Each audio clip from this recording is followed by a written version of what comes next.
What's up, you guys? It's Brandon again. Welcome back and welcome to the channel. If this is your first time here, my name is Brandon. I do e-commerce, digital marketing, and everything in between that you can make some money online.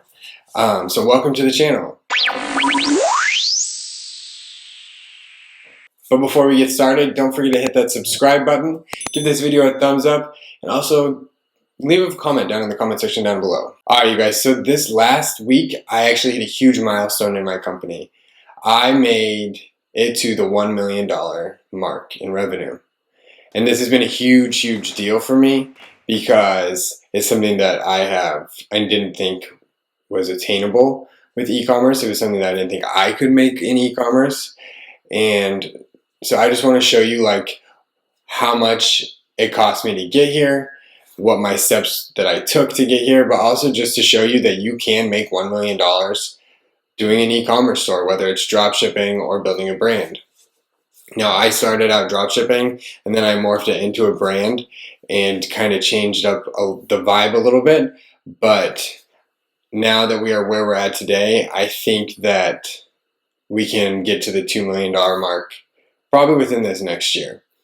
So, without further ado, let's get started. Alright, so I want to give a quick disclaimer real fast. I know that a lot of you guys are going to say, well, Brandon, that is revenue and not profit. What about the profit? You only profited $2 off of that. Okay, my profit was about 30 to 40%. Let's just get that out of the way right now so that everybody knows. I have been profiting more recently and this year than I did in the beginning.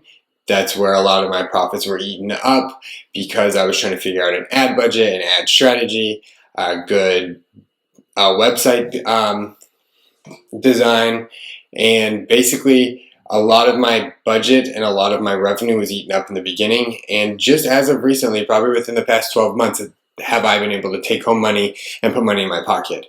And recently it's been about 50% profit, but as a whole, with all my numbers taken out, I profited about 30 to 40% of my revenue back in my pocket.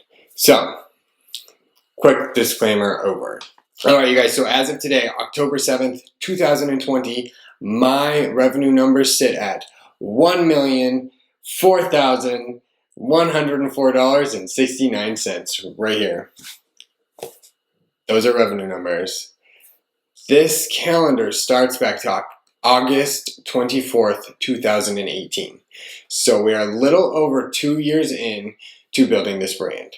Now, the first year from August to December, I made like $11,000 total. Now, as of recently, we can do anywhere from $55,000 to $65,000 a month in revenue.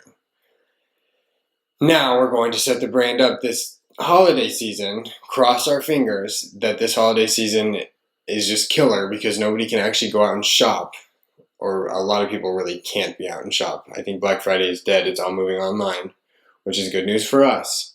I think that we can do around $100,000 throughout the Black Friday weekend. Now, this is taking a lot of planning and a lot of strategy, and I will do a video about that as we get closer to it.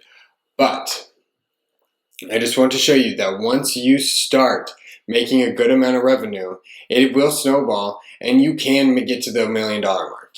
If I can do it, you can do it. Alright, so you're asking yourself, how did I get there? So I had 3 main points that I did when I first started. I had a good website. I did not pay anything for it. I made it myself using just free apps that I could on Shopify. Made sure that all my images were alike and that they all had a white background to mesh well with my website, and that I also had a good ad strategy. Now, when I started, I knew nothing about Facebook and Instagram advertising whatsoever. Now, to this point, I have learned a lot because I have spent a total of, I'm going to read it to you real fast, $516,750.11 on Facebook and Instagram advertising throughout the time that I have been running this brand. So that is in 2 years. I've spent $500,000. That is $500,000 on Facebook and Instagram advertising. Now, a lot of that budget was ate up in the beginning by learning out how to build ads, what an ad set was, how to use this system and actually how to come up with a good ad strategy. Now, when I started, I had no idea what I was doing, like I said, but I learned as I went. And I think that is the best way that you can do anything, is just go for it and start learning as you go. It made me successful, and I guarantee it'll make you successful as well. So, with that being said, from the beginning, well, not the very beginning, but from the beginning that I started making some good money, so about 6 to 8 months into my business, I came up with a good ad strategy with setting up 2 campaigns, a prospecting campaign and a retargeting campaign. Like I've talked about in the past, my prospecting campaign will target everybody, and literally everybody, and then my retargeting campaign will retarget those people who have visited the website, maybe had abandoned checkouts, maybe left their phone number or their email address on one of our landing pages, and then we retarget those same people, because it will take people a couple times to see your ads in general for them to actually purchase something. They have to get familiar with it, they have to see it a couple times, because if they see your ad one time and never again, they're probably not going to purchase anything, because you might come off scammy and you might come off not a legitimate company. So, a retargeting campaign is very, very necessary. Now, as I have it set up, I spend about triple what I spend on prospecting than I do on retargeting. So, say I'm spending $300 on my retargeting campaign. My prospecting campaign, I'm paying $900 for. That's my ratio. That's what works for me. But a lot of times, it's flopped. You want your prospecting campaigns to spend less and your retargeting campaigns to spend more. But play with your campaigns. Don't just take what I say, don't take what he says, and don't take what he says literal if it's not working for you. Because if you can learn to market, you can literally sell anything. I'm not kidding you. People, like, you think about it, I see, what's her name, Greta, all the time on Facebook talking about how Tiffany sold the paperclip. Like, we get it. You can sell anything if you have a good strategy and you have a good marketing. All right, so that's my strategy, but my actual creatives, I use a mixture of lifestyle for organic. So basically we take pictures of the clothing item on the person, and then it's a lifestyle image of them doing the daily work or walking or whatever they're doing, and that's going to be stuff that we organically push on Instagram and Facebook. And then I also build out product carousels, and that is going to be what I push as an ad campaign and a creative campaign. Now, you can do a mixture of both, but I really suggest that if you're going to start a good campaign, it needs to be a carousel of your images, but it needs to be high quality images. It can't look like a swap meet, an online swap meet. It has to go with your same vibe of your website, and it also has to have the white background or the solid color background to make it just looked more legitimate. All right, so my next big cost that I had for this brand was obviously my product. Now, I was fortunate that my products have a super high profit margin. Anything with apparel and accessories like that is going to have high profits, but I also was able to build a good relationship with my factory and my people over there overseas that can help me source and manufacture products. I have a super good relationship, and I can literally send her a picture of anything and she can either get it made or she can find the product out there. So I highly recommend that if you are going to start really considering e-commerce or any sort of developing a product or selling a product, that if you're going to manufacture overseas, you find one person in Trade City who can actually take you under and really, really help you build your products. Because, I mean, at the end of the day, the more products that they can find for you and the more products that they can manufacture for you, the more money in their pocket as well.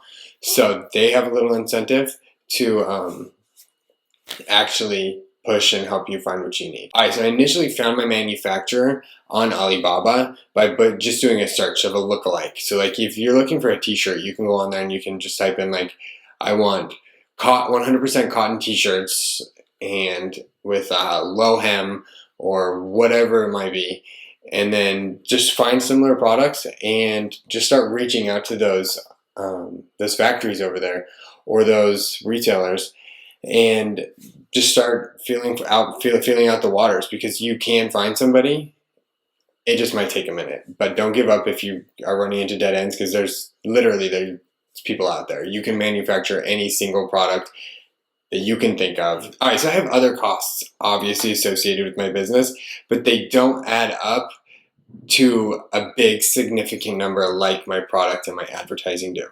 Because I still run the business out of my garage. I do all fulfillment ourselves. I do have a small team of people that I have come up with throughout the years, but everything is still super small. I don't have a huge overhead of a huge warehouse. I don't have a huge overhead of a staff of 16 people and all of these fleet cars or anything. Like literally everything is done in-house and just bootstrapped all the way up to where I need to be.